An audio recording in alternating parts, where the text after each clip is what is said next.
බැලුම්ගලින් නොකී කතා Net FM Unlimited.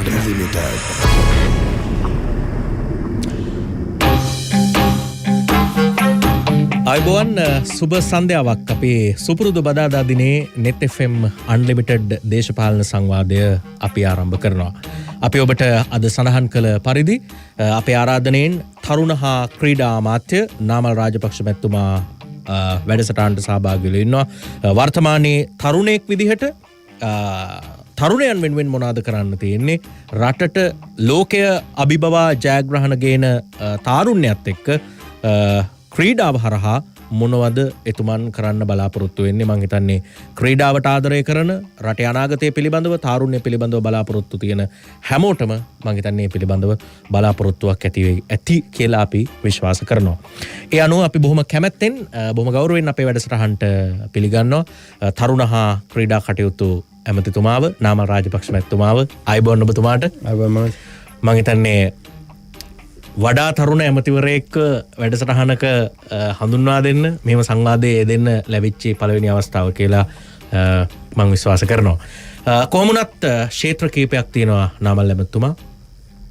රටේ අනාගතය, ලෝකයේ අනාගතයේ තාරුණ්‍ය, ලෝකේ ඉතා ඉක්මනින් වෙනස් වෙනවා. ඒ වෙනස් වීම වලට හුරු වෙන්න අපිට සිද්ධ වෙලා තියෙනවා. ඒ තාරුණ්‍ය එතනට අරගෙන යන්නේ කොහොමද? ලේසි නෑ අභියෝගයක්. විශාල වැඩ කොටසක් ඇති. ඒ සඳහා වැඩ පිළිවෙල මොකක්ද කියලා අපි සාකච්ඡා කරමු. ඊට පස්සේ ක්‍රීඩාව. මං හිතන්නේ 1940 ගණන් වල ලංකාව ඔලිම්පික් පදක්කමක් ගත්තට පස්සේ ආයමත් 2000 අවුරුදු 50කින් විතර ඔලිම්පික් පදක්කමක් ගත්තා සුසන්තිකා ජයසිංහ ශ්‍රී ලංකාව වෙනුවෙන්. ඊට පස්සේ දැන් අවුරුදු 20ක් ගිහිල්ලා තවම අපිට ඒ පිළිබඳව බලාපොරොත්තුවක් නැහැ. ඒක තවදුරටත් සිහිනයක්. ඒ බලාපොරොත්තුවට අපි යන්නේ කොහොමද? අපි ඒ ගැනත් කතා කරමු.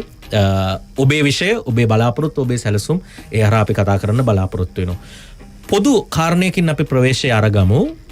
මං හිතන්නේ ඔබතුමාලගේ ආණ්ඩුව පරාජයට පත් කරලා 2015 අලුත් ආණ්ඩුවක් බිහි කරලා යහපාලනය ඔස්සේ ඉදිරියට යන ගමන් මගක් පිළිබඳව බලාපොරොත්තු තියලා අවුරුදු 5ක් යන කලින් ආයේ ඔබතුමාලා අපේ රටේ ජනතාව බලයට අරගෙන එනවා බලාපොරොත්තු ගොඩක් එක්ක. මං හිතන්නේ මධ්‍යම පන්තිය උගත් බුද්ධිමත් ජනතාව 2015 අපි අර කියනවා පාවෙන ඡන්ද ටික ෆ්ලෝටිං වෝට් එක ඔබතුමාලාගෙන් දුරස් වීමේ ප්‍රතිඵලය ඔබතුමාලාට හිමි වුණේ පරාජය. නමුත් ඒ ඡන්ද ටික ආයමත් ඔබට ආකර්ෂණීය වීම ඔබට ලැබුණේ ජයග්‍රහණය. 1978 සමානුපාතික ක්‍රමයෙන් වැඩිම ආසන ප්‍රමාණයක් මැතිවරණයෙන් ගන්න පුළුවන් වුණු පක්ෂය ආණ්ඩු හැටියට ඔබතුමාලා පත් වුණා. හැබැයි ඊට පස්සේ ගත්ත සමහර ක්‍රියාමාර්ග පිළිබඳව කතා කළා, සතුටු වුණා. විශේෂයෙන්ම මේ සිංහරාජ භූමි ආශ්‍රිතව මේ ලංකාගම ප්‍රදේශයත් එක්ක මාර්ගය ඉදිකිරීමත් එක්ක ගත්තු තීරණය පිළිබඳව ආයේ සාකච්ඡා වෙනවා අපිට දැකලා තියෙනවා. මහ ජනතාව අතර වෙන්න පුළුවන්, සමාජ මාධ්‍ය අතර වෙන්න පුළුවන්, කැලෑ තියෙන්න ඕන, පරිසරයේ තියෙන්න ඕන, පරිසරය රකින්න ඕන, ගම්මාන කැලෑවලින් එළියට හදන්න පුළුවන් කියද්දි මේ ගත්ත තීරණය ආයමත් සමාජයේ සාකච්ඡාවට ලක් වෙන එක සාධාරණද අසාධාරණද නාමල් රාජපක්ෂ මැතිතුමා?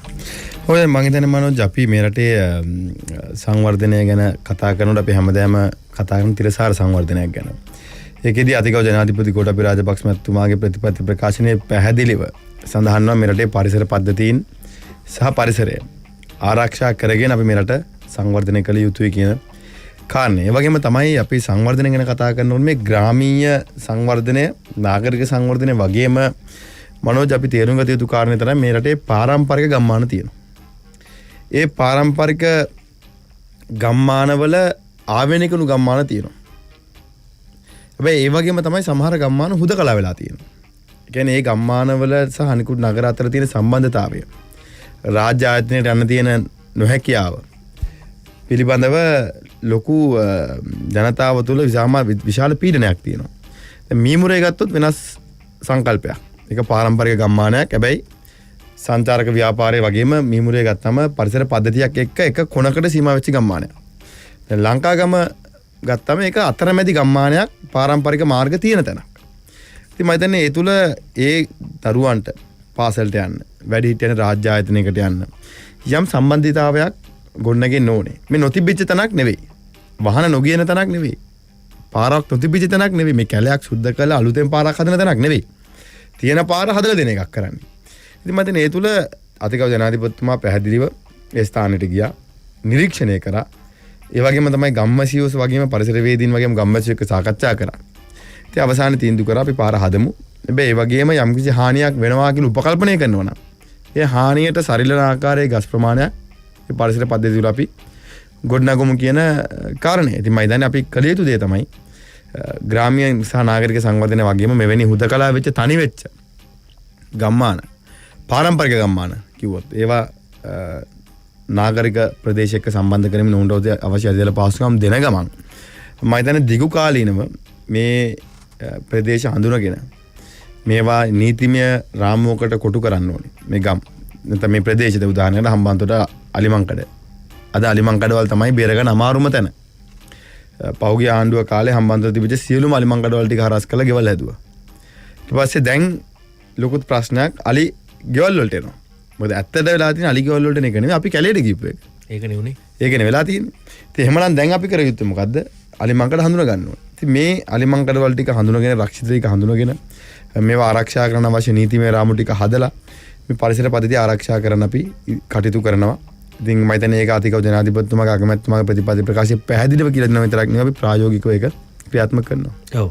දැන් මේ ලෝකේ සංකල්ප ගැන කතා කරොත් මම හිතන්නේ නාමල් රාජපක්ෂ ඇමතුමා වගේ තරුණයෙකුට ඔබ හැදිච්ච පසුබිමත් එක්ක ඔබ කතා කරන ඔබ ඇසුරු කරන සමාජයත් එක්ක ලෝකේ මේ සංකල්ප මේ කන්සෙප්ට්ස් කියන ඒවා ගැන අලුතෙන් ඔබතුමාට කියන්න දෙයක් නැහැනේ. ඔබ ඒවා දකිනවා හොයනවා ඒ පිළිබඳව ඔබත් එක්ක ඇවිල්ලා ඔබ එව්වේ නැතුණත් ඔබත් එක්ක ඇවිල්ලා කතා කරනවා ඇති පුද්ගලයන්.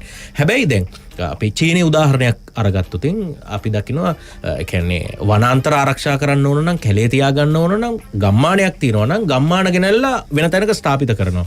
දැන් එතකොට අපි හිතමු හුදකලා ගම්මානයක් හදලා ඒකට පාසුකම් දෙන්න ගියොත් පාරවල් හදන්න වෙයි, පාසල් හදන්න වෙයි, පන්සල් හදන්න වෙයි, ඉස්පිරිතාල හදන්න වෙයි. හැබැයි නගර යාසන්නයකට අරගෙන આવතින් අර පාසුකම්ම තියාගන්න පුළුවන් වෙයි. වියදමත් අඩු වෙයි. එවැනි සංකල්ප වලට යන්න බැරිද? මම මේම කියන්නේ හේතුව අනාගතයේ ලෝකේ ලොකුම ප්‍රශ්න විදියට හඳුනාගන්නේ මිහිකත උණුසුම් වීම හරහා වතුර නැතිවීම සහ ඩේටා දත්ත සම්බන්ධයෙන් ප්‍රශ්නය. ඩේටා ගැන අපි ඉස්සරහට කතා කරමු තාරුණ්‍යත් එක්ක. වතුර නැති ප්‍රශ්නය. ලෝකේ උණුසුම් වීම, ගෝලීය උණුසුම. ඉතින් මේ වගේ එක්ක බැලුවොත් මේ වගේ සංකල්පයකට අපිට යන්න බැරිද? අපි යන්න ඕනේ. සහ අපි යනවා.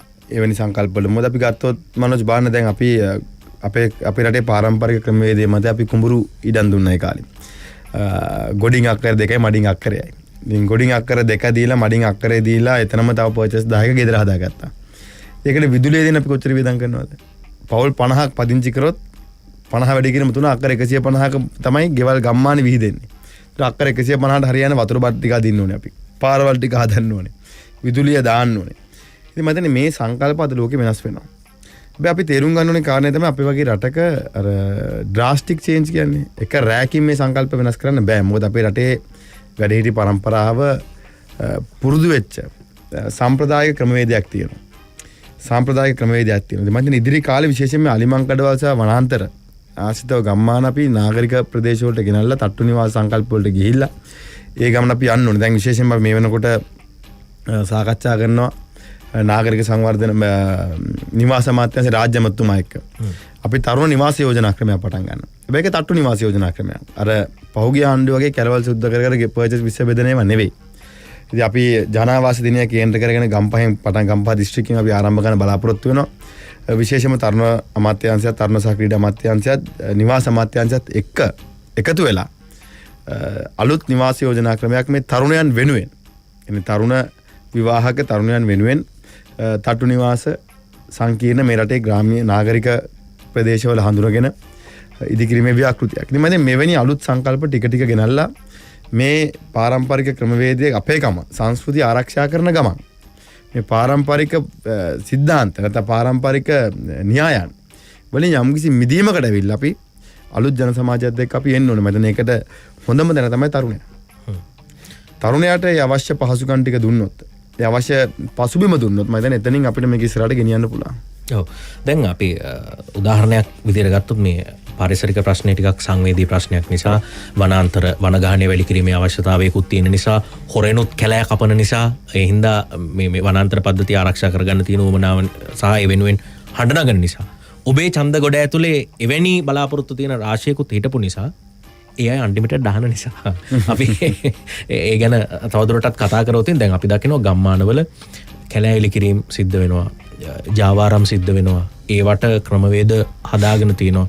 සමහරලාට ගම්මානවල ඉන්න අයත් සම්බන්ධ වෙන්න පුළුවන්, පිටින් ආපු අයත් සම්බන්ධ වෙන්න පුළුවන්. ඉතින් එවැනි තත්ත්වය ඇතුලේ සමහර වෙලාවට අදාළ තැන්වලින්ම හරි උත්තරය හම්බ වෙන්නේ නැතිව ඇති.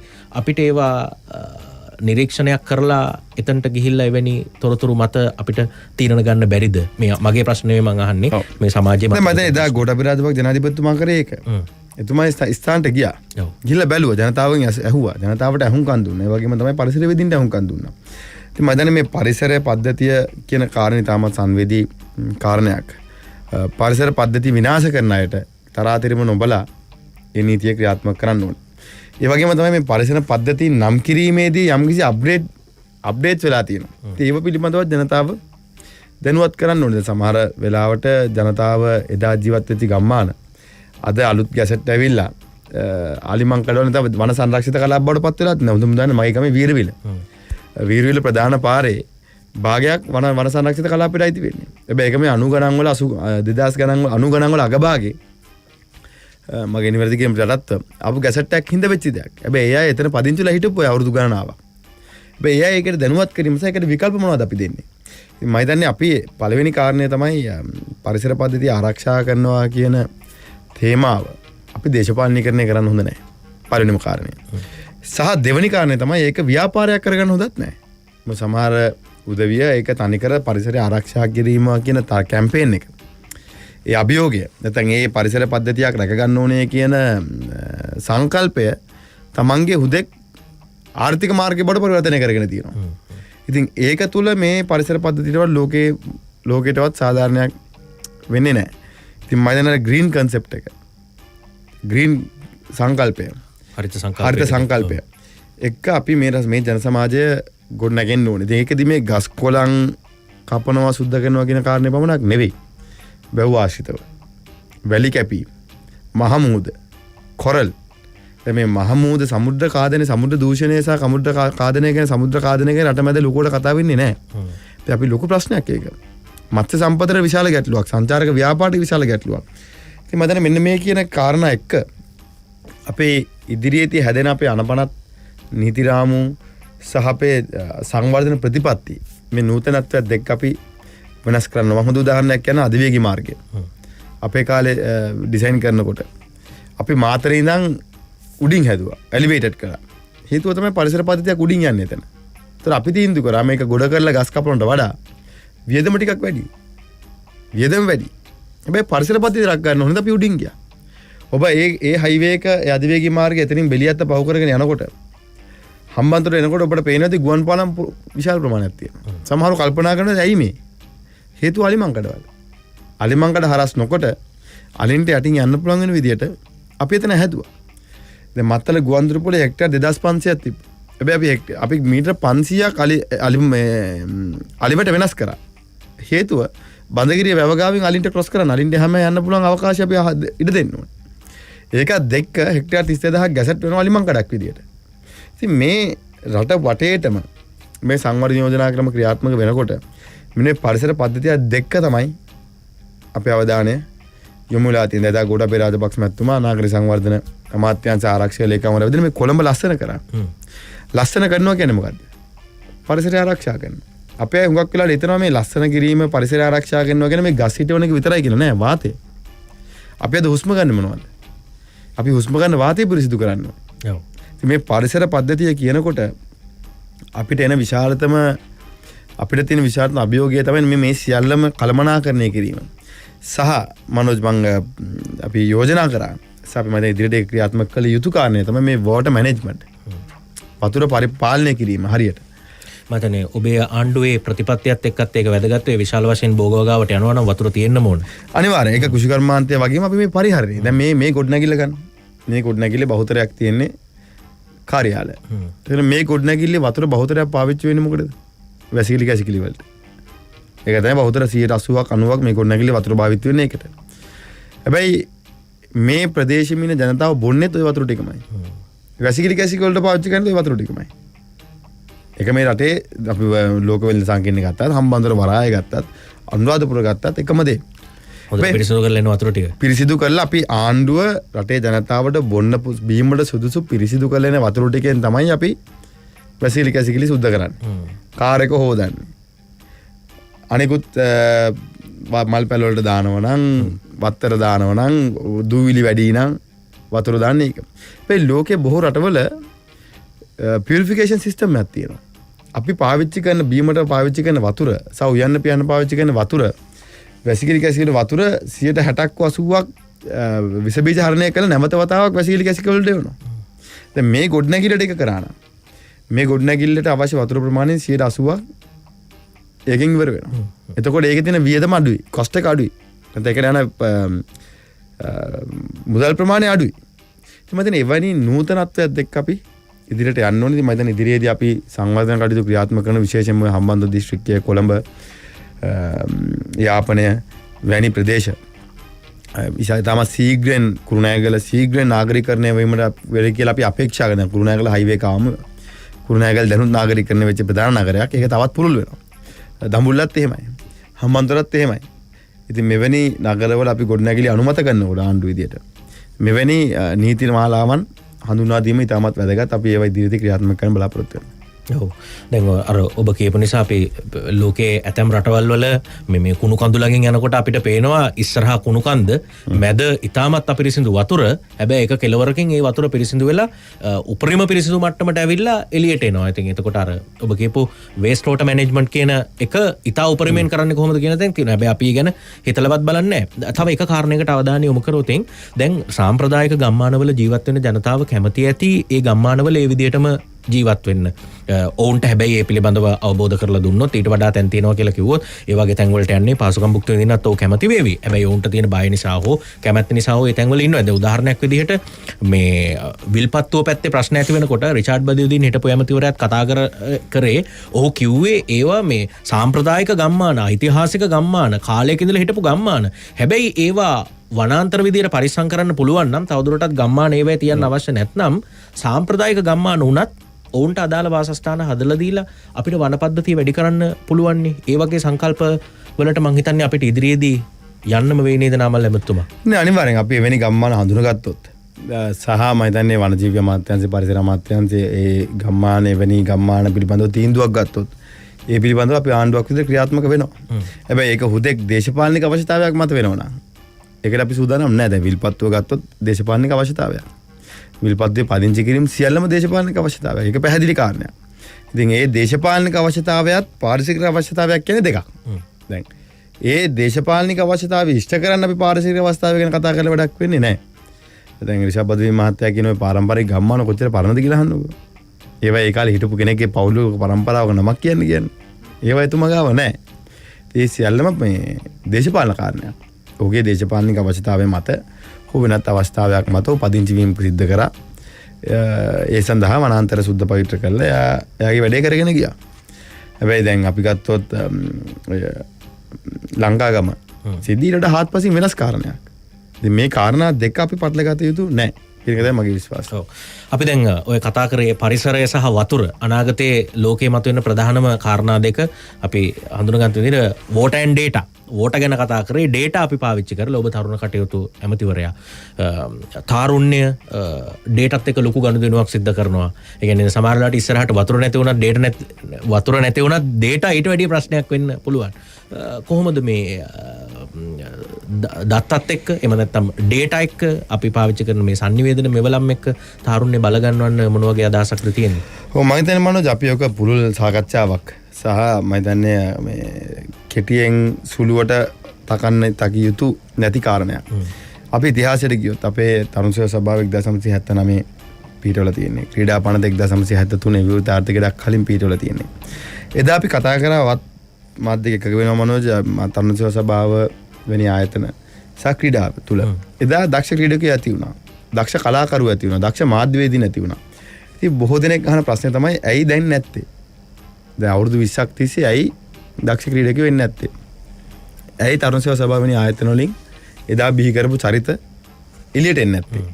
ඉතින් මම දකින දේ තමයි එදා තරුණ සභාව 1979 ආරම්භ කරනකොට ගුවන් විදුලිය තිබි රූපවාහිනිය රේඩියෝ එකයි. එදා ඒ අවුරුද්දේ පටන් ගත්තේ. ඒක අලුත් දෙයක්. අපේ තරුණ සභාව පටන් ගත්තේ වේදිකා නාට්‍ය සහ ගුවන් විදුලියට. දැන් බෙල්ලුඩ් ආයතනය ගත්තත් ඒකෙන් බිහි වුණේ කලාකරුවෝ සියලු දෙනා වේදිකා නාට්‍ය. එතනින් තමයි ඊළඟ තිරයට ඇවිල්ලා අවසානයේ සම්භාවනීය පුලුල් තිරේ රඟ දක්වන්න ආවේ. මාධ්‍යවේදී නැති වුණෙත් ලියන්නයි රේඩියෝ එකටයි. හැබැයි අපි 1979 රේඩියෝ එක ඉලක්ක කරන් හදපු වැඩසටහනක්. කින් අපි බලාපොරොත්තු වෙනවා ඩේටා හොයන තරුණයෙක් හදන්න අද. ඉතින් මේ දෙක අතර කිසිම ගැළපීමක් නැහැ.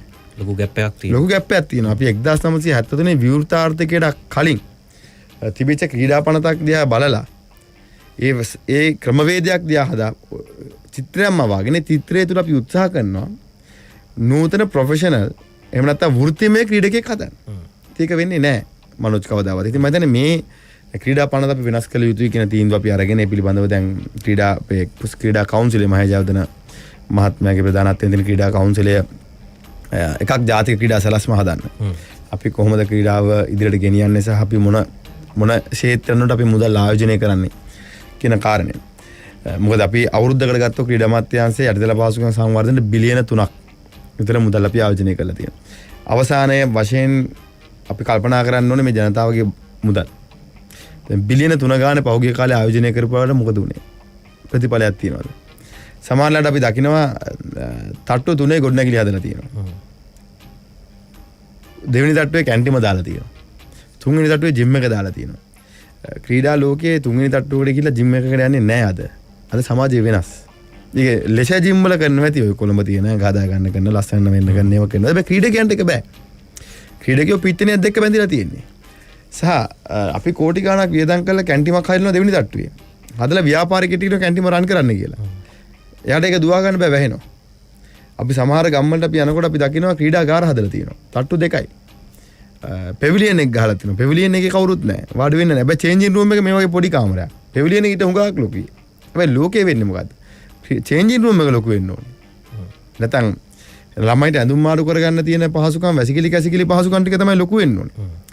මේ ජනතාවට ඇවිල්ලා ප්‍රේක්ෂකයෝ විදියට ගමේ පිටේනිය බලන එකට එච්චර ලොකු ස්ටේඩියම් එකක් ඕනේ නැහැ. අපි දකින්නවා දැන් මම මගේ ගමේ ගත්තත් ඔය තියෙන බොහෝ ස්ටේඩියම් වල සෙනගෙන්නේ නැහැ.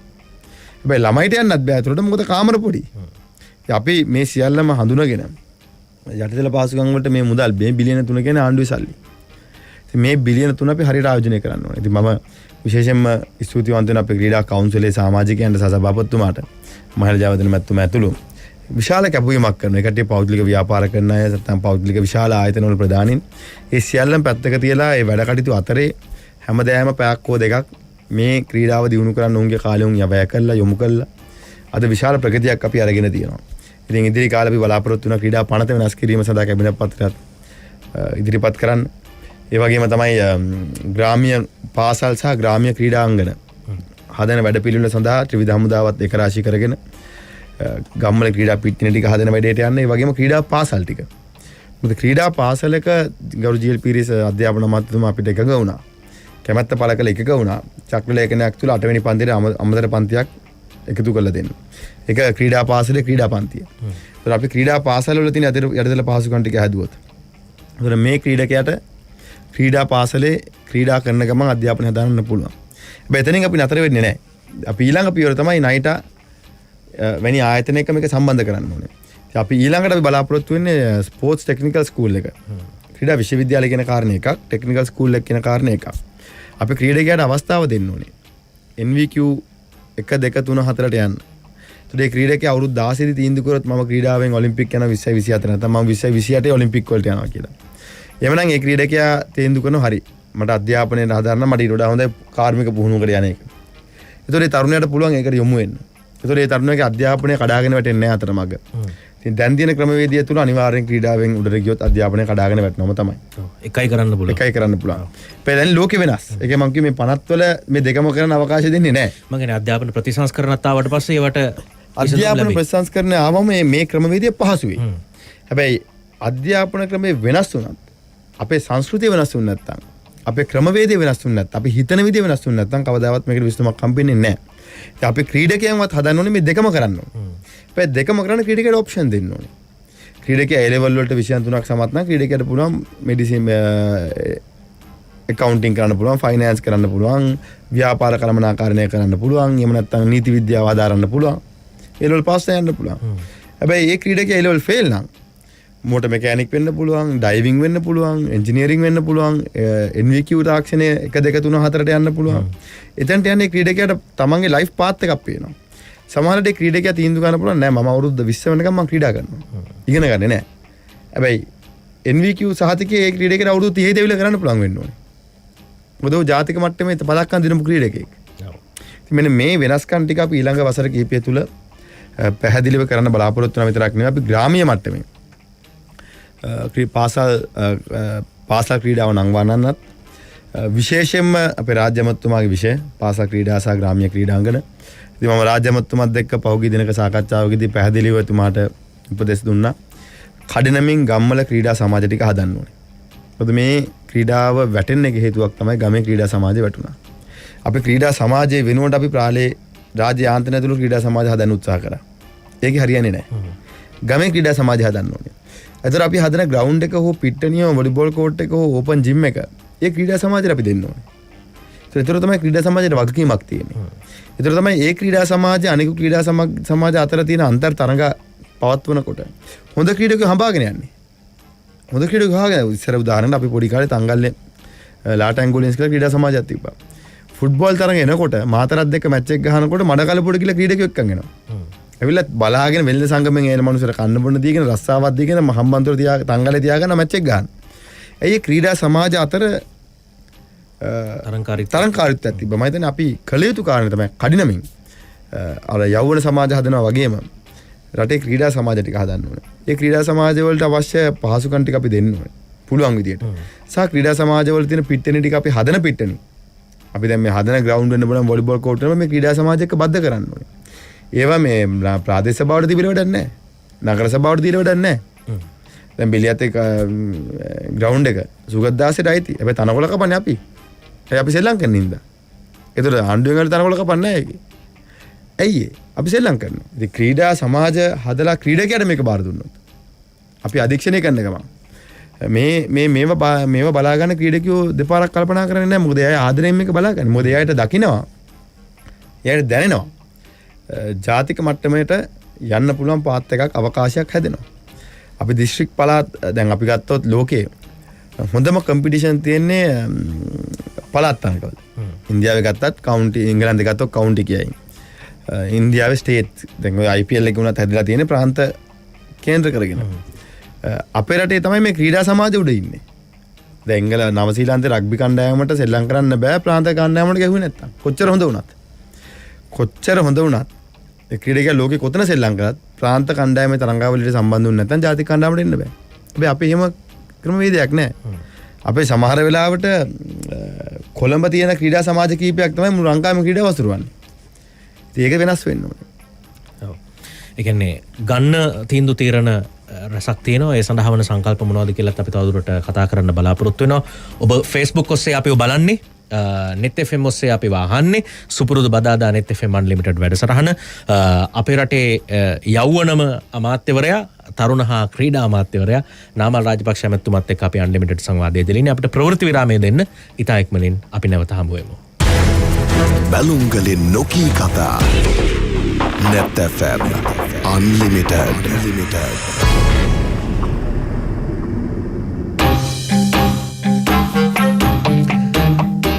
දැන් නැවතත් net fm unlimited සමග නාමල් රාජපක්ෂ තරුණ හා ක්‍රීඩා ඇමතුමත් එක්ක අපේ unlimited සංවාදයේ යෙදලා ඉන්නේ. අපේ පරිසරයෙන් පටන් ගත්තේ අනාගතය බහර ඇමතිතුමා නිසා අනාගතයට පරිසරයක් අවශ්‍ය නිසා අපි එතනින් පටන් අරන් ක්‍රීඩාව පිළිබඳව කතා කළා. තාරුණ්‍ය කොහමද අපි මගහරින්නේ? විශේෂයෙන් තරුණයෙක් එක්ක කතා කරද්දී තරුණයෝ අධ්‍යාපනය අතරමඟ නතර කරලා ත්‍රීවිල් පාක් එකට එන්නේ. පාක් එකේ ඒ කියන්නේ හයර් කොච්චර අඩු වුණත් ත්‍රීවිල් පොලිම වැඩි වෙනවා. කොහොම හරි පොලිමේ ඉඳලා හයර් එකක් දුව ගන්න හදනවා මිසක් වෙන වැඩපිළිවෙලක් ගැන හිතනවාද කියන තරමටම එහෙම ගැටලු තියෙනවා. මොකද අපි මේ වෙනුවෙන් කරන්නේ නාමල් ඇමතිතුමා?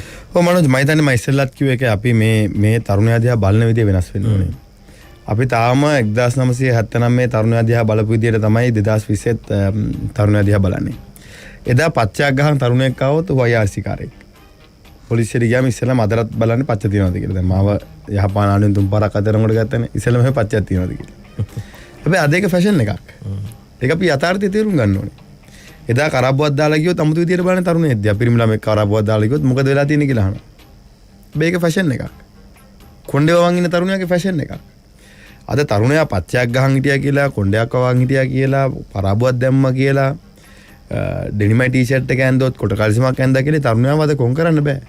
ඉතින් මේ අපි තේරුම් ගත යුතු කාරණේ තමයි ලංකාව ඉතාමත් ශීඝ්‍රයෙන් ඔබ ඉස්සෙල්ලා කියපු කාරණේ data එක බද්ධ වෙලා තියෙන්නේ. අපි කැමති වුණත් අකමැති වුණත් මොබයිල් කනෙක්ෂන් දුරකථන සම්බන්ධ මිලියන 27ක් අපේ රටේ තියෙනවා.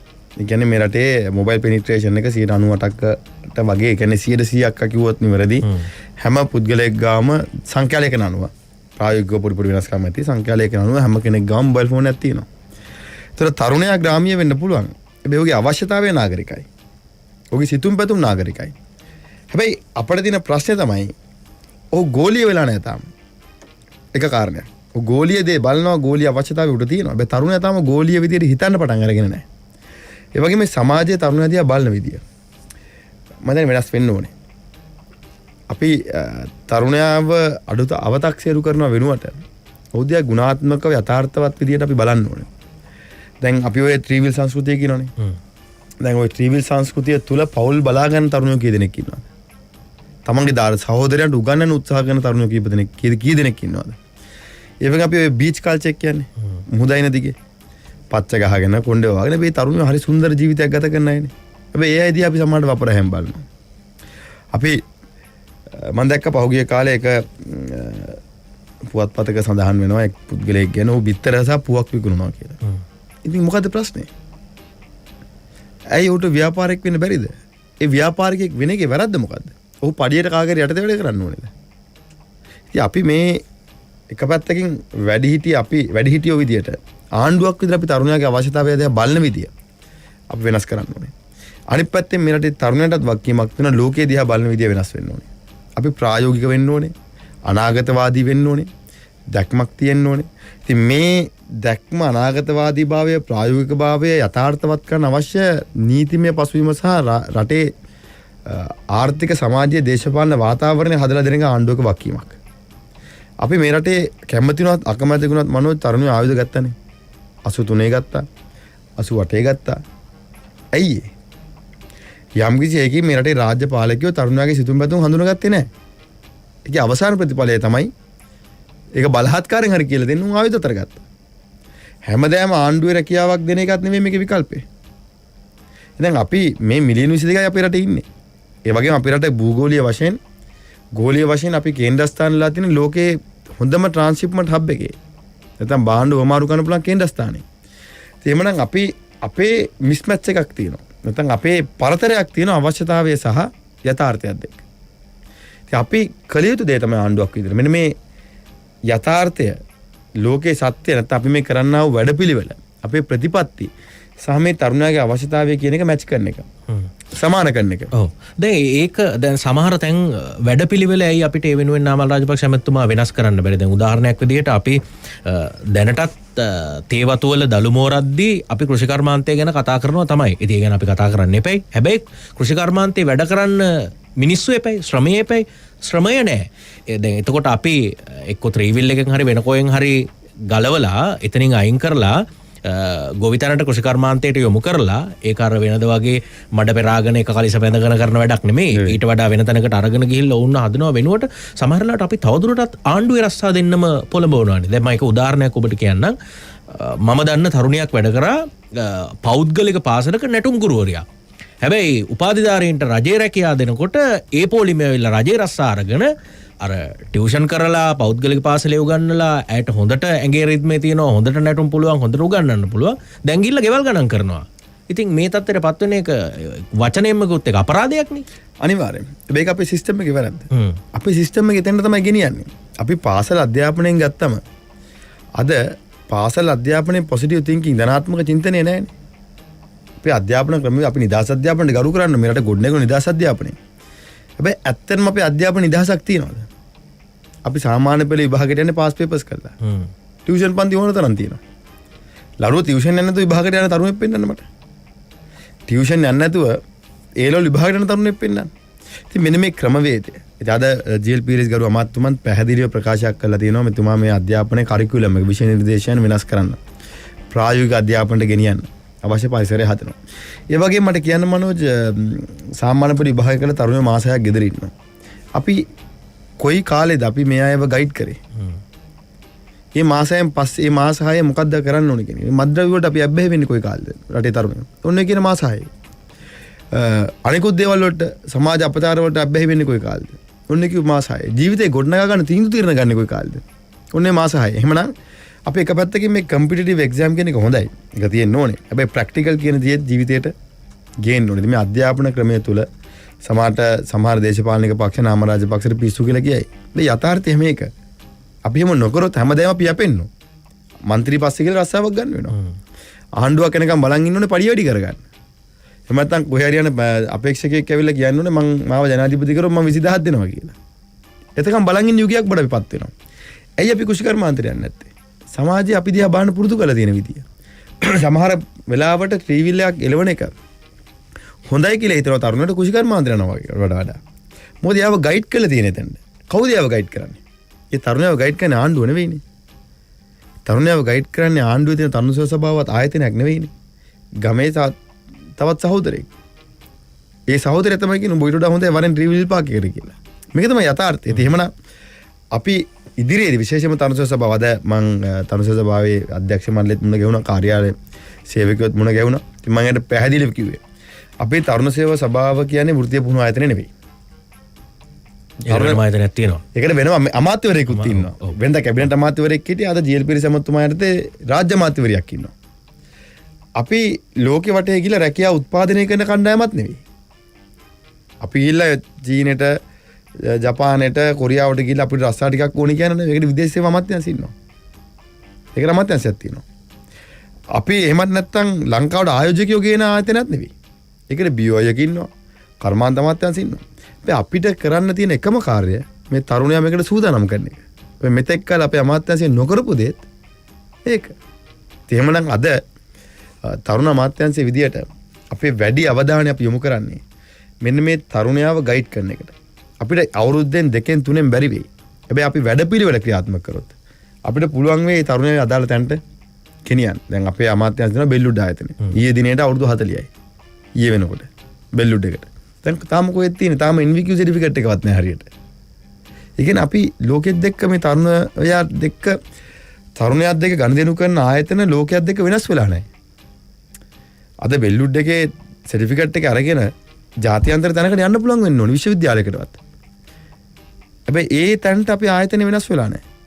ඇයි අපි හැමදාම සාම්ප්‍රදායික නැටුම් පන්තිය සින්දුවක් කියන්න එහෙම නැත්නම් රේඩියෝ ප්‍රසෙන්ටිං එහෙම නැත්නම් ක්‍රීඩාවක් කරන්න එතනට ගිහිල්ලා එහෙම නැත්නම් අපි කියමු බේකරි කෝස් එකක් කරන්න කම්පියුටර් කෝස් එකක් කරන්න එතනට විතරයි අපේ අමාත්‍යාංශය සීමා වෙලා තින්නේ. අපේ අමාත්‍යාංශයට එහාට ගිහපු කාර්යයක් තියෙනවා. ඉතින් ඒ වගේම තමයි අපේ තරුණයාගේ සහ රටේ ජනතාවගේ මානසිකත්වයේ මනුස්ස මේ ලෝකයක් ජය ගන්න කියන තැනට ගේන්න ඕනේ. අපි ජය ගමු කියලා අල්ලපු පාසල පරද්දල වැඩක් වෙන්නේ නැහැ. අපි හම්බන්තොට වරාය හදලා අපේ නම්බර් 1 කම්පිටිටර් නැත්නම් අපිට ව්‍යාපාරික වශයෙන් අපිට අභියෝගයක් තියෙන කොළඹ වරාය කියලා හම්බන්තොට වරාය කොළඹ හැප්පිලා වැඩක් වෙන්නේ නැහැ. අපිට තියෙන්නේ සිංගප්පූරුව, හොංකොං, ගුවන්තොටුපළක් නම් අපිට තියෙන චෙන්නයි, බොම්බේ, දිල්ලි, අනිත් පැත්තේ සිංගප්පූරු, මැලේසියා ගුවන්තොටුපළ මේවත් දෙක තමයි අපි ගුවන්තොටුපළ වල අපි අභියෝගයක් තියෙන අපිට. නැත්නම් අපේ බිස්නස් කම්පිටිටර්ස්ලා. හැබැයි අපි හැමදාම හිතන්නේ කොහොමද අපේ ගමේ පාසලේ ජයග්‍රහණය කරාම මම පාසල් මට්ටමේ ජයග්‍රහණය කරා. මෙතනින් එහාට අපි හිතන්නේ නැහැ. අපි පළාත් දින්නම එතනින් එහාට අපි හිතන්නේ නැහැ. අපේ සමහරුන්ගේ ලොකුම බලාපොරොත්තුව ජාතික සංචිතරණ එක විතරයි. ඉතින් එහාට ලෝකේ ශ්‍රේණිගත කිරීම වලට එන්නේ තරුණයාට තාම උමනාවක් නැහැ. උමනාවක් නැතුව නෙවෙයි තරුණයාට ඒක අපි දෙන්න එපේ. ඒක ඇවිල්ලා මේ වැඩපිළිවෙල තුලේ තරුණයාගේ මනස හදන එක අපේ වක්කීමක්. අනිත් පැත්තෙන් රාජ්‍ය රැකියාවක් හෝ යම්කිසි ආයතනයක පියන් ඩ්‍රයිවර් රස්සාවක් කිරීම පමණයි. මොකද අපි අධ්‍යාපන ක්‍රමය බලන්න. අපි අධ්‍යාපන ක්‍රමය හොඳයි. ලෝකෙ තියෙන හොඳම අධ්‍යාපන ක්‍රමය. හැබැයි අපි තවම හදන්නේ පියන්ලයි, ක්ලාක්ලයි, ලෝයර්ස්ලයි, ડોක්ටර්ස්ලයි, එන්ජිනියර්ස්ලයි. දැන් මට මනෝජ් කියන්නේ මෙඩිසින් කරන ළමෙක්. ඒ ලෙවල් වලට විද්‍යා විෂය කරන ළමෙක්. හොඳට පාස් වුණොත් මෙඩිකල් ෆැකල්ටි යනවා. ෆේල් වුණොත් මොකද කරන්නේ? අර ඕන් රස්සාවක් කරන්න පුළුවන්. වෙන තැනකට යන්නේ. ඒකත් සමහරට මේ මෙඩිසින් කරලා ෆේල් වුණොත් නැත්නම් බයෝ සයන්ස් කරලා ෆේල් වුණොත් accounting කරන ළමයට රස්සාවක් හම්බුනාට කලින් කඩේක accounting හරි තියන්න පුළුවන්. ඉතින් මේ ක්‍රමය වෙනස් වෙන්න ඕනේ. ඒ වගේම තමයි අපි මේ තරුණයාගේ ගැටලු දිහා බලන විදිය මනෝජ් අපි සම්පූර්ණයෙන් වෙනස් කරන්න. මෙතන සහ මම හිතන්නේ රැකියා අතර පරතරය දැන් අර ඔබ කියපු විදියට පිළිගත්තු ශ්‍රේණිවල රැකියා කරනවා නම් ඒව තමයි රැකියා. අනිත් අය රැකියා නෙමෙයි. එහෙම වුණාට පස්සේ කොහොමද සමාජයේ මේ තුලිත බව ඇති වෙන්නේ? උදාහරණයක් විදියට මට කතා කරන්න පුළුවන් වුණා අපේ මිත්‍රයෙක් ෆින්ලන්තේ ජීවත් වෙන්නේ. ඔහුට කම්කරු රැකියාවක් කරන්න නම් කෙමිස්ට්‍රි පොඩ්ඩක් දැනගන්න ඕන. රසායන විද්‍යාව දැනගන්න ඕන. ඒ කියන්නේ මේ රසායනික ප්‍රතික්‍රියා ගැන රසායනික ද්‍රව්‍ය ගැන ඔහු පාඨමාලාවක් කරලා යම් මට්ටමක් ඉගෙන ගන්න ඕන. එතකොට ඔවුන්ට යම් වෘත්තීය පසුබිමක් තියෙනවා.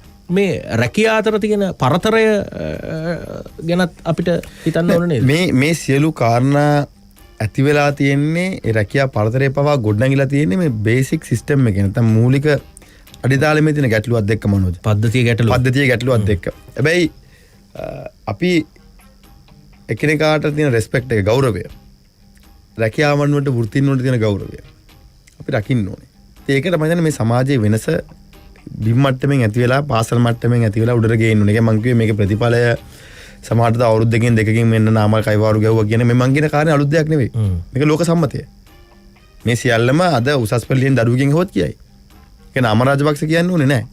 ඉතින් මං අපේ නිලධාරීන්ට කිව්වෙත් 88 83 කලබල 88 89 කලබල ආයේ 2020 මේ තියෙන අභියෝගවලට මුහුණ දා පානකට නාමරාජපක්ෂ තනියම මුහුණ දෙන එකක් නෙවෙයි. අමාත්‍යංශයක් විදිහට අපි මුහුණ දෙන්නේ. ඉතින් ඊළඟ પરම්පරාවට මේක ගෙනියනවද නැද්ද කියන කාරණේ තීන්දුව කරන්නේ අද මේ ඉන්න තියෙන සිස්ටම් එක. අපේ ගොඩනැගිලි බලන්න. ලංකාවේ හැමතැනම ගොඩනැගිලි තියෙනවා. ලංකාවේ හැමතැනම ට්‍රේනින් සෙන්ටර්ස් තියෙනවා. හැබැයි මේ ට්‍රේනින් සෙන්ටර්ස් වල මේ ගොඩනැගිලි වල අපි කරන්නේ මොකද්ද? ක්‍රියාත්මක කරන්නේ මොකද්ද කියන කාරණේ පිළිබඳව අපි දෙපාරක් හිතන්න ඕනේ. ඒ හින්දා මම අද දවසම යාත් දෙක සාකච්ඡා කරේ. අන්නේ අවශ්‍ය නූතනත්වයක් දෙක ගැලපෙන. දැන් මනෝජ් කියපු ගැප් එක. දැන් අතිගව ජනාධිපතිතුමන් ගෝඨාභය මැතිතුමන් දැන් ලක්ෂයක් බඳව ගන්නවා. ඔව්. ඒ ලක්ෂය නිකන් බඳව ගන්නේ නැහැ. ඒ ලක්ෂයට වෘත්තීය පුහුණුවක් දෙනවා.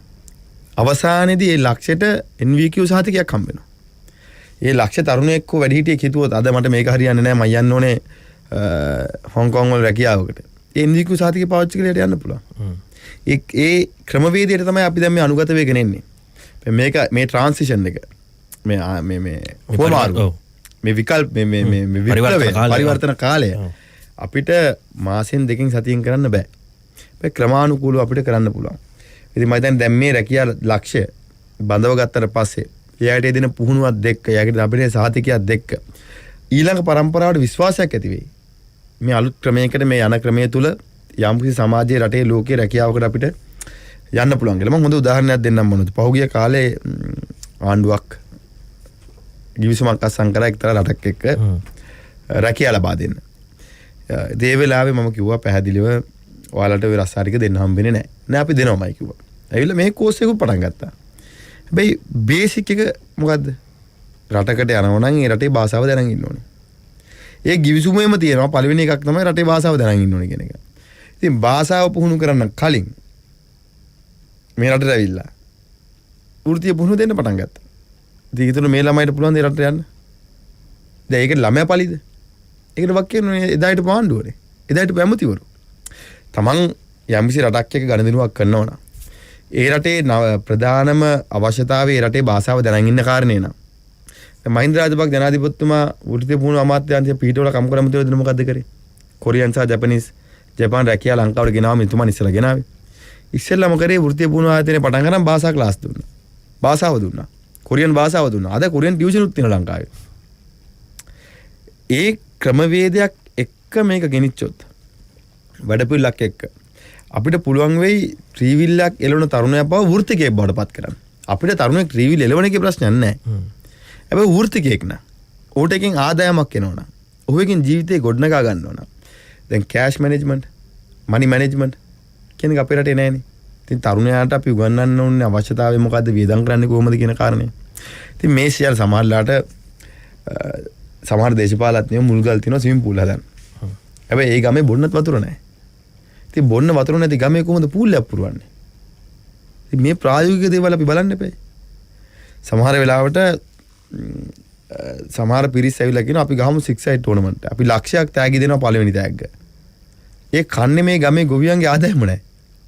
තමන්ගේ අම්මා තාත්තා මේ දරුවට බොහොම අමාරුවෙන් එදා වෙලා කන්න දෙන්නේ. හැබැයි දරුවා කියනවා අපි ලක්ෂයක් දීලා ක්‍රිකට් මැච් එකක් ගහමු කියලා. ක්‍රිකට් ගහන්න ඕනේ. හැබැයි අපි ප්‍රායෝගිකව සාධනිකව මේ ගැන කල්පනා කරන්න එපා. ඉතින් මම හිතන්නේ මෙන්න මේ කියන ප්‍රැක්ටිකල් ලයිෆ් ස්ටයිල් එක දැන් අපි ගත්තොත් මනෝජ් මාත් එක්ක ශාන්ත තෝමස් විද්‍යාලයේ A level ෆේල් වෙච්ච ළමයාත් ලක්ෂ 2කමාර රස්සාවක් කරනවා. ශාන්ත තෝමස් විද්‍යාලයේ. හැබැයි සමහරවිට අපිත් එක්ක ගමේ ෆුට්බෝල් ගහපු ඇල්ලේ දුවපු ළමයි ශිෂ්‍යත්වයේ පාස් වෙලා ඉවල තාම රුපියල් 35,000 ආණ්ඩු වැඩ කරනවා. ඒ කියන්නේ මේ අවකාශය අපි හදන්න ඕනේ. මේ thinking එක, මේ වෙනස, හිතන ක්‍රමය, හිතන පදන විදිය.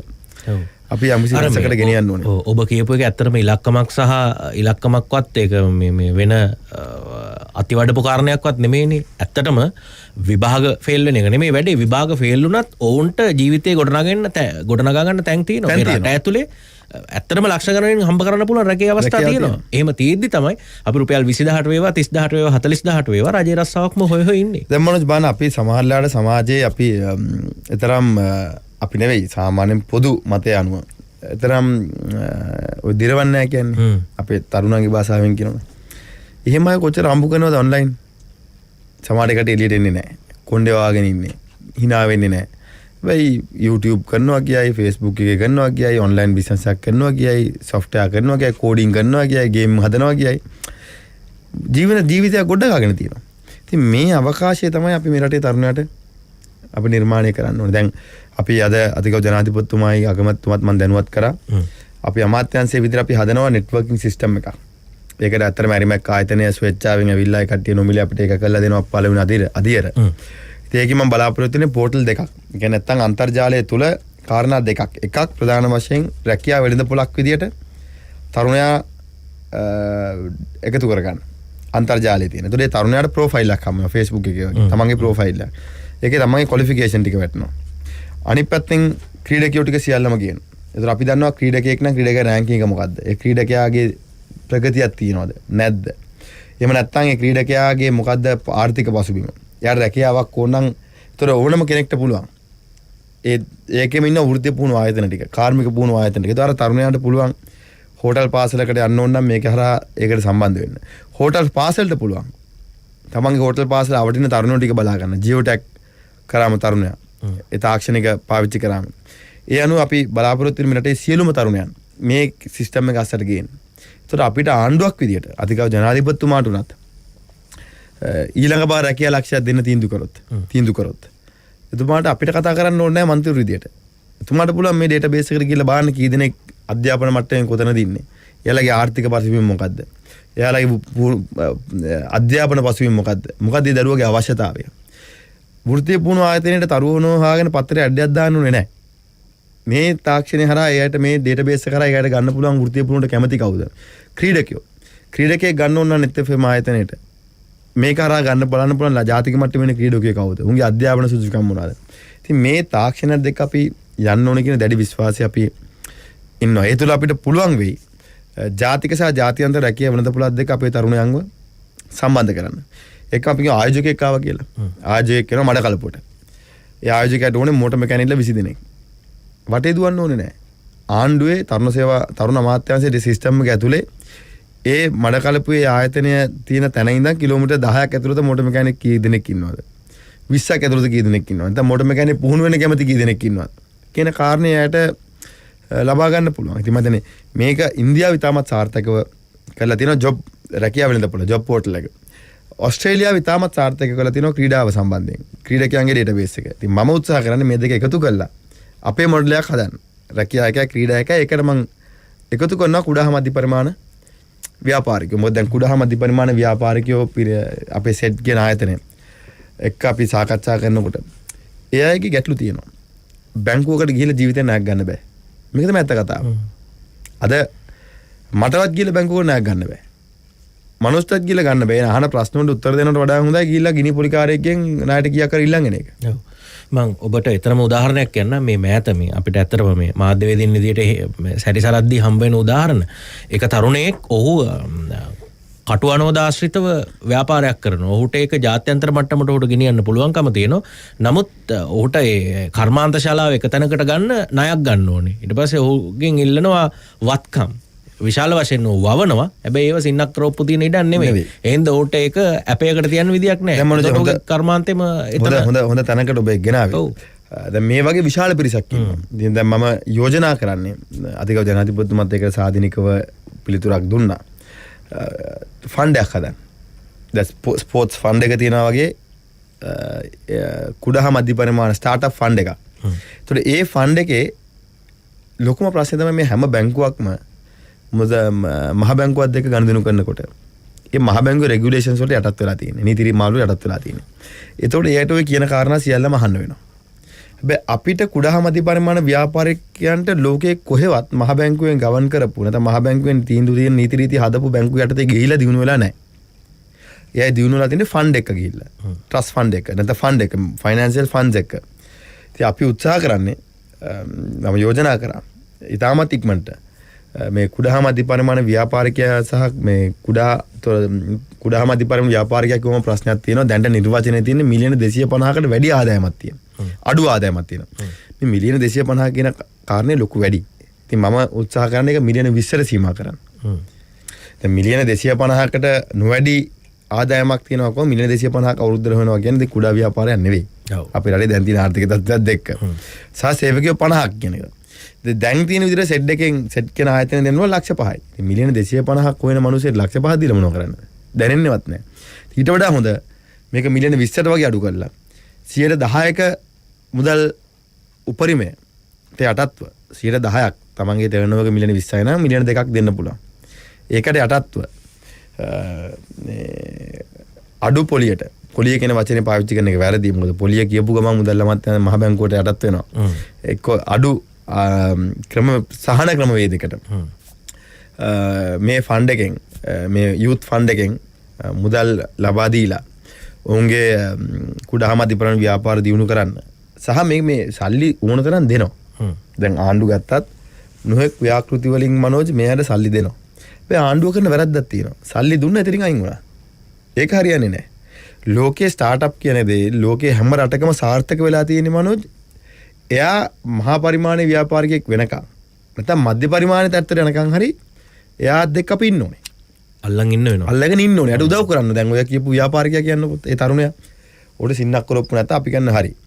මෙන්න අපේ බෝඩ් එක. මේකත් දෙක වාඩි වෙන්න. එයාලා කිය හරි ලක්ෂ 10ක් දෙන්න. වෙල පටන් ගන්න. ඒ ලක්ෂ 10 දුන්නාට පස්සේ කියයි ඊට පස්සේ යාගේ ආදායම වෙල්ද පොළ. හරි අපි උදව් කරන්න. පැකින් එක මේ විදිහට වෙන්න ඕනේ. මේක ප්‍රෙසර්වේට් කරන්න නම් මේ විදිහට කරන්න ඕනේ. මේක ඔයාලට එක්ස්පෝර්ට් මාකට් තියෙනවා මෙන්න මේ මාකට් තියෙන්නේ. දෙයාම ගියා අපිට මේ මාකට් එක තියෙනවා. එහෙනම් අපි යාට දෙක කතා කරලා සමහර ළමයි ඉංග්‍රීසි බැරි වෙන්න පුළුවන්. මේ අපි එක් කළා දෙන්න ඕනේ. කළේ මාකට් එකත් දෙක සම්බන්ධ කරලා දෙන්න ඕනේ. ඊට පස්සේ එයාට තව ආයෝජකයෙක් කියලා කියන්න බුණා මට මේකෙන් 120ක් දෙන්න මම මිලියන 100ක් දෙන්න. ඒතකොට ඒක යාට හොඳයිද නරකයිද? ඒක හොඳ නැත්නම් අපි කියන්නේ මල්ලි ඔක් කරන්න එපා දැන්. අපි මේක තව මිලියන 150ක් ගන්න බුණා තව අවුරුද්දක් වල්ලන් හිටියොත්. ඒ මෙන්ටරින් ඒ තැනට අපි ගෙනියන්න ඕනේ. මේ හින්දා අපි විශේෂයෙන්ම තරුණ සේවා සභාවට මම යෝජනා කරා.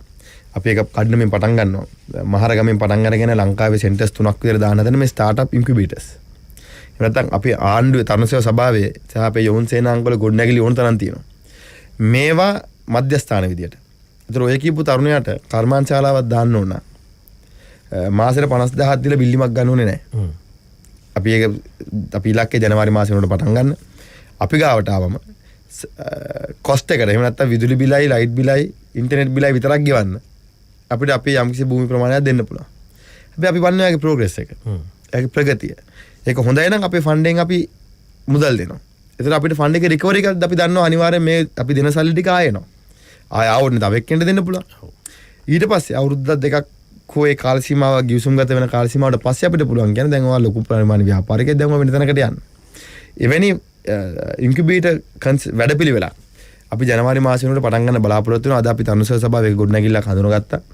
ඒකේ වැඩ කීපයක් අවසන් කරන්න තියෙනවා. ඉතින් අපි ලේකම්තුමත් එක්ක සාකච්ඡා කරලා ඒකට මුදල් ටිකක් දීලා ඒක අවසන් කරාට පස්සේ මම දැන් පළවෙනි සෙන්ටර් එක විතර ලංකාවේ මහරගම අපි පටන් ගන්න බෑ. ඊට පස්සේ අපි අවම වශයෙන් මගේ ඉලක්කය දිස්ත්‍රික් එකට එක පළාතකට එකකට ගිහිල්ලා ඊට පස්සේ දිස්ත්‍රික් එකට එක සෙන්ටර් එකකට අපි යන්න පුළුවන් නම් මම දැන් කුඩා පද්ධති පරිමාණ ව්‍යාපාරිකයන්ට විශාල මේ මම කියන කාරණය මේ ටෙක් අයටම නෙවෙයි. ඒ කියන්නේ කම්පියුටර් තාක්ෂණයෙන් අන්තර්ජාලය තුල ව්‍යාපාර කරන අයටම නෙවෙයි.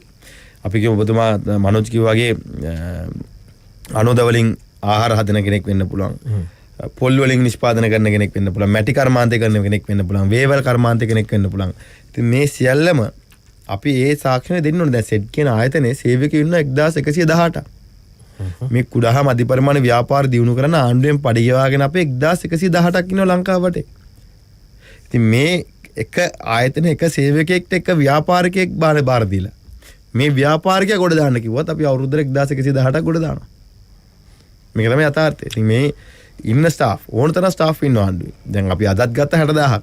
ජනාධිපතිතුමාගේ ප්‍රධානත්වයෙන් 60000ක් උපාධිධාරී බඳව ගත්තා. වසම්වල සංවල්ලාරි 14000ක් ඉන්නවා. ඉතින් මම යමතුමා එක්කත් සාකච්ඡා කරනවා ඒවත් කොහොමද මේ කුඩා මධ්‍ය පරිමාණ ව්‍යාපාර දිනු ගන්න සම්බන්ධ කරගන්නේ කියලා. රාජ්‍ය සේවයේ මිලියන 1.5යි මේ මාසේ අන්තිමට. 5.5යි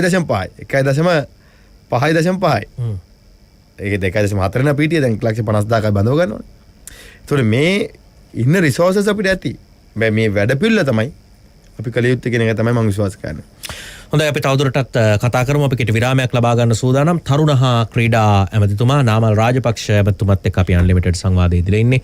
අපිට කෙටි විරාමයක් දෙන්න ඉතා ඉක්මනින් නැවත හමු වෙනවා. බැලුම්ගලින් නොකී කතා net fm unlimited. හොඳයි අපි නැවතත් net fm unlimited සමග තරුණ හා ක්‍රීඩා කටයුතු ඇමතිතුමා නාමල් රාජපක්ෂ ඇමතිතුමත් එක්ක අපි අන්ලිමිටඩ් සංවාදයේ ඉදිරියේ ඉන්නේ.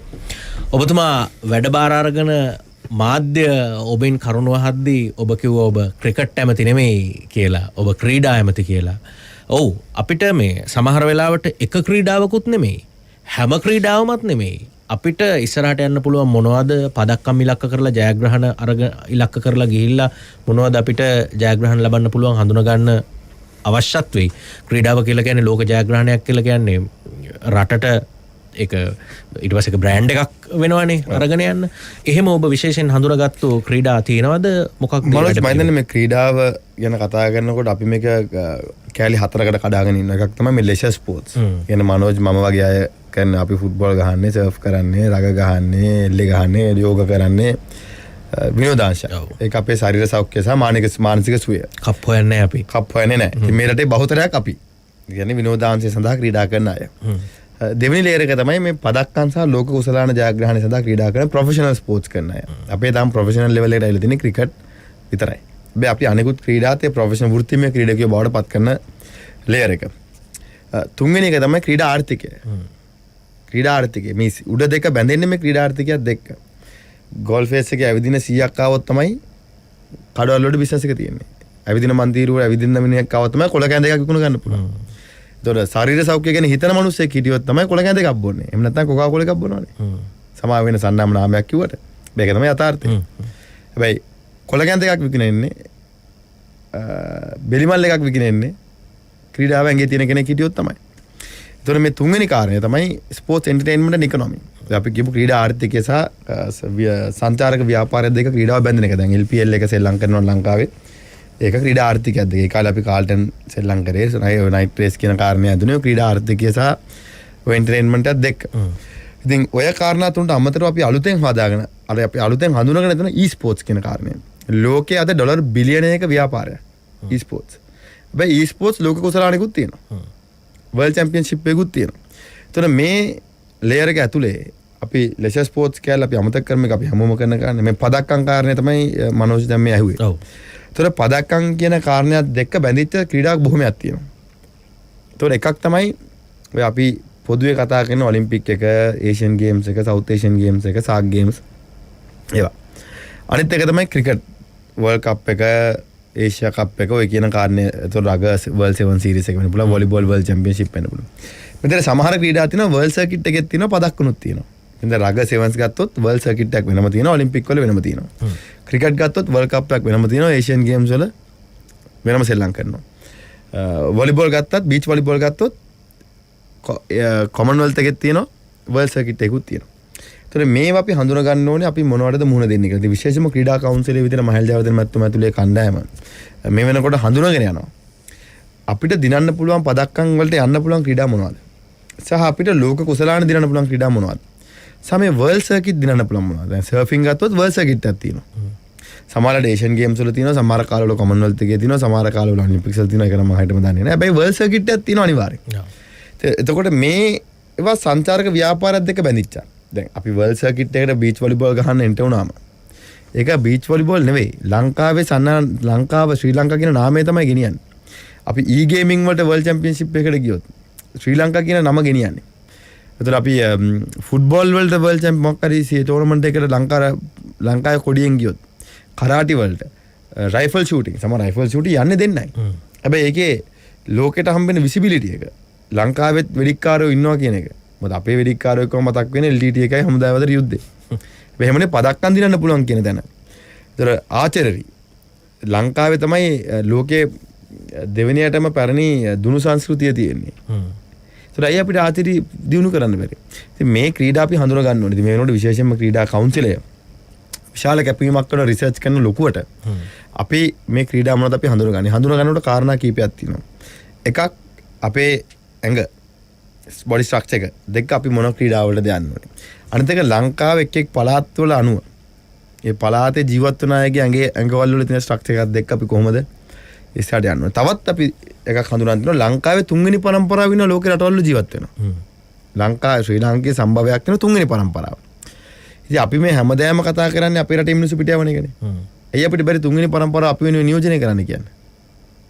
මෙතන ඔබ කියන්නේ හිරුනිලා වගේ අය වෙන්න පුළුවන්. හිරුනිලා වගේ අය අපිත් දෙක ඉන්න ඕනේ. එසා ඒ කටිය ලෝකෙ කොහේ ඉගෙන ගත්තත් කොහේ ජීවත් වුණත් ප්‍රශ්නයක් නැහැ. එයාලා ශ්‍රී ලාංකික අභිමානය අරගෙන යනවා නම් ලෝකෙට. අපි ඒකට සහයෝගය දෙන්න ඕනේ.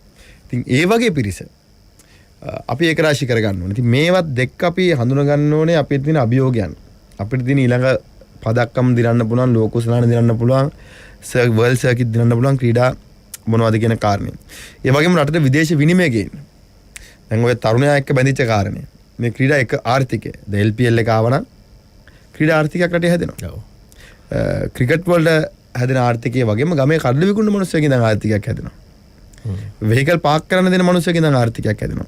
ඒ වගේ අනිකුත් ක්‍රීඩා මන් තියෙනවා. මොනතරම් ක්‍රීඩා ආර්ථිකයක් දෙක බැඳෙන්න පුළුවන්. දැන් සර්ෆින් වගේ ගත්තොත් ක්‍රීඩා ආර්ථිකයක් එක බැඳිච්ච දෙයක්.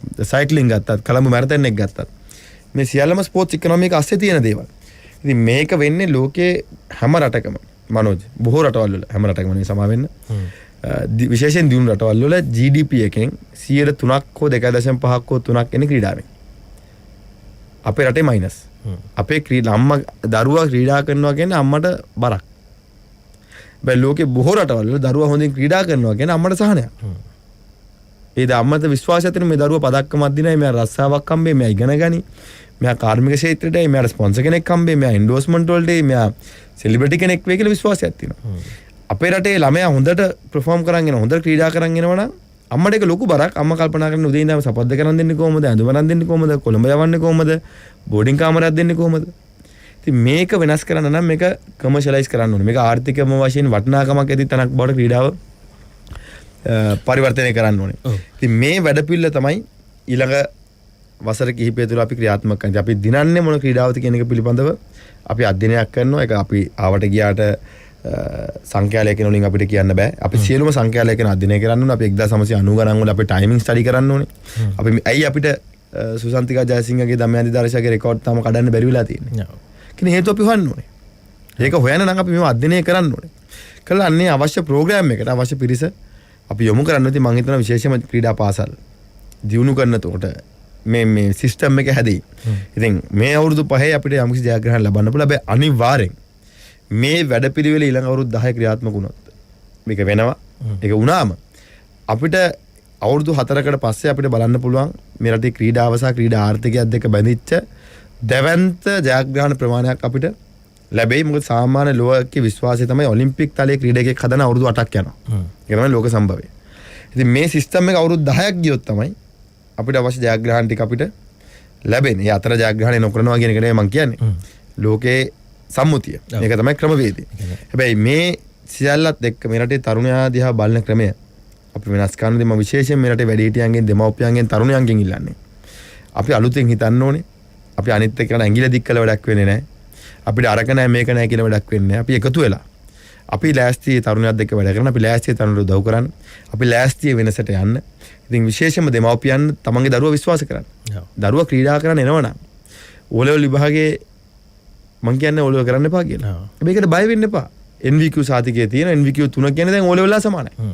NVQ 3 එක ගත්තා කියන්නේ ඕලෙවල්ලා සමානයි.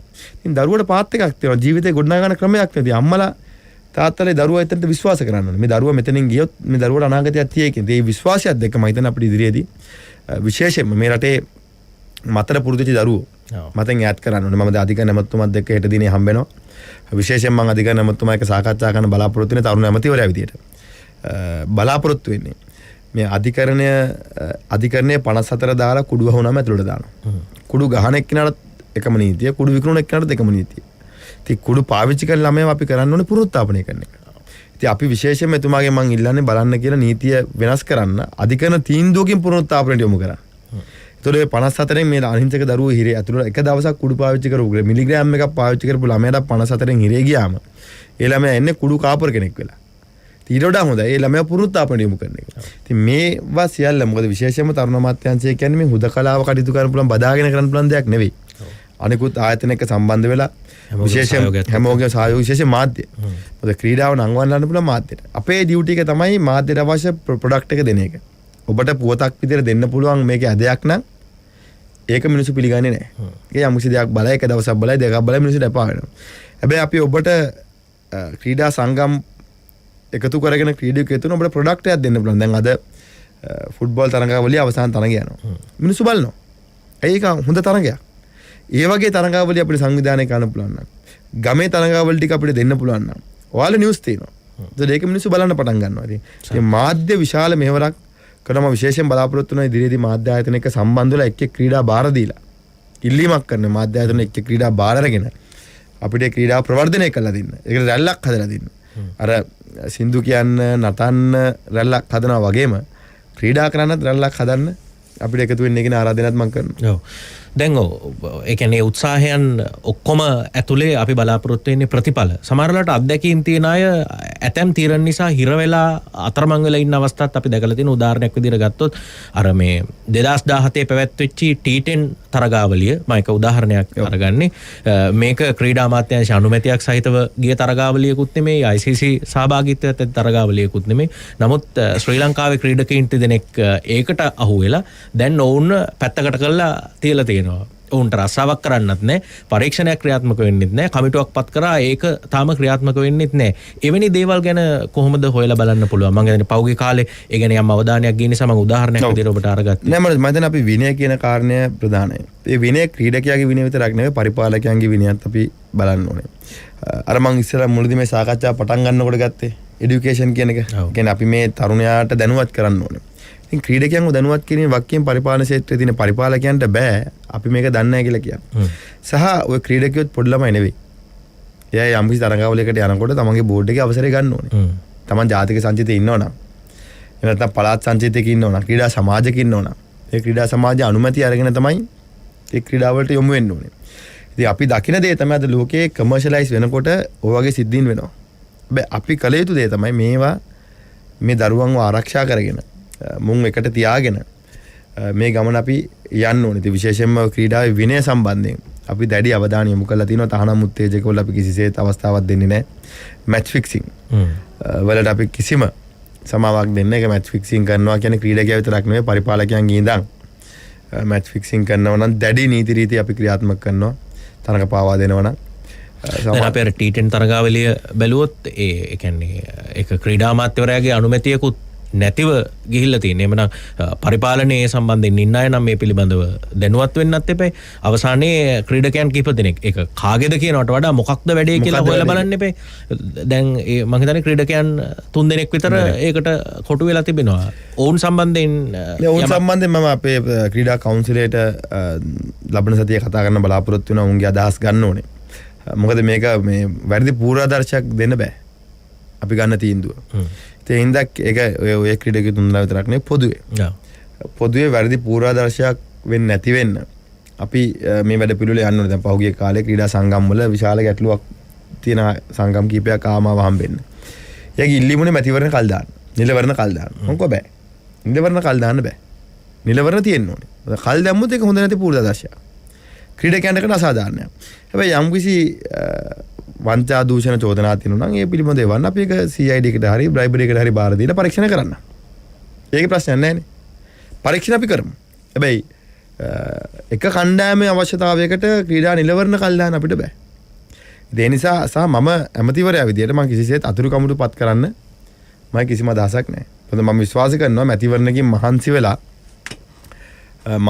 එන අය මැතිවරණෙන් ගහගෙන කරගෙන තරපත් වෙන්නේ ක්‍රීඩාවට වැඩ කරන්න ඕනේ. ඔව්. ඉතින් ඒකට කටයුතු කරන්න ඕනේ. ඒ වෙනුවෙන් මොනවද කරන්න කියලා හොයලා බලන්න සූදානම් කියලා. ඇත්තටම අනාගත තාරුණ්‍ය වෙනුවෙන් තරුණයෝ රස්සා ඉල්ලනවා, අපි ආණ්ඩුවේ රස්සා දෙනවා, තරුණයෝත් කැමති පෙන්ෂන් හොයනවා. අපි කොච්චර මේවා දුන්නත් අර ඔබ කතා කරා වගේ අපි කියන වගේ රට ඇතුළේ ලෝකෙ නෙමෙයි රට ඇතුළේ අනන්තවත් අවස්ථා තියෙනවා. ඒ වෙනුවෙන් අපි තරුණයන් යොමු කරන්න අනිවාර්ය වැඩපිළිවෙලක් දියත් කරනවද? ඒ සඳහා මොකද කරන්න කියලාත් අපි අවසාන වශයෙන් කතා කරමු. අනිවාර්යෙන් මනෝජ් මම හිතන්නේ අපි තරුණයාට තියෙන අවස්ථාව අපි පුරුදු කරන්න ඕනේ. ඒ අවස්ථාවන් ගැන තරුණයා දැනුවත් කරන්න ඕනේ.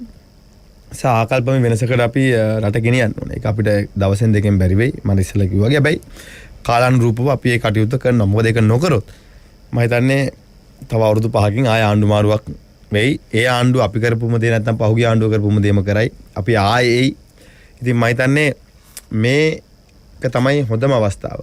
මේ රටේ තරුණයන්ට ඒ අවශ්‍ය වෙනස ලබා දෙන්න. මොකද කොවිඩ් වසංගතයත් එක්ක අපි අලුතෙන් හිතන්න පටන් ගත්තා. අපි නිෂ්පාදන ගැන අපි හොයන්න පටන් ගත්තා. අපි කුෂිකර්මාන්තයට අපේ අවධානය යොමු වුණා. අපි වවන්න ඕනේ කියන විශ්වාසය ආවා. මෙතෙක් කල සමහරලාට අපි අය වවන්නට වඩා පිටින් ගෙනලා කන්න ඕනේ කියන මතය හිටපුවා හිටියානේ.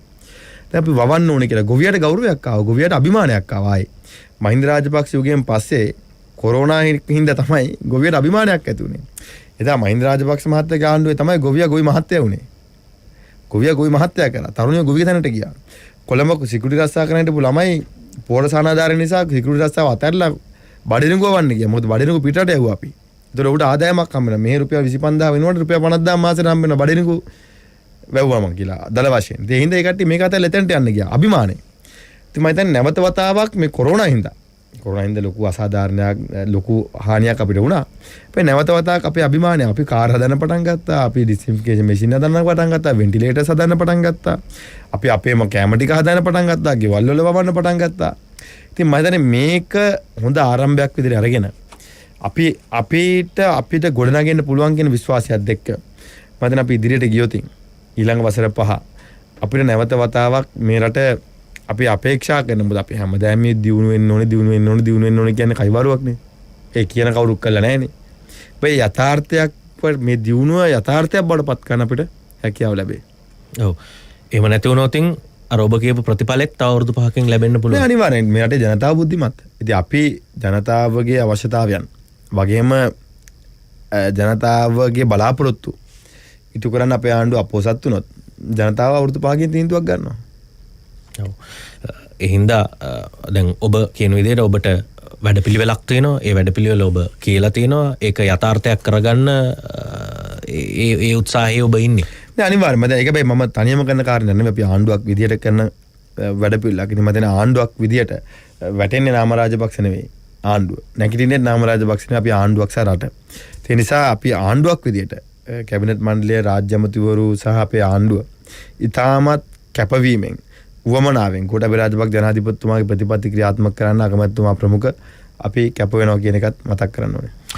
අපි එමනම් බේවින් ස්තුතිවන්ත වෙනවා අපේ රටේ තරුණ හා ක්‍රීඩා ඇමතිතුමා නාමල් රාජපක්ෂ ඇමතිතුමා තරුණයන් වෙනුවෙන් ක්‍රීඩා වෙනුවෙන් අනාගත වැඩපිළිවෙල කුමක්ද ක්ෂේත්‍රය හඳුනාගත්තේ සහ ඊට දෙන්න යන විසඳුම් පිළියම් මොනවද කියන කාරණේ සාකච්ඡා කරන්න බොහොම ස්තුතියි. අපි සුබපතනවා රට වෙනුවෙන් ඔබ බලාපොරොත්තු වන කාර්ය ඔබට කරන්න හැකි වෙන්න කියලා. බොහොම ස්තුතියි නාමල් ඇමතිතුමා. Thank you. අයිබෝන් අපි යලිත් දවසක හමු වන බලාපොරොත්තු ඇතිව අදට net fm unlimited තුලින් සමුගන්නවා ප්‍රාර්ථනීය සැමට සුබ රාත්‍රියක්. අයිබෝන්. බැලුම්ගලින් නොකී කතා net fm unlimited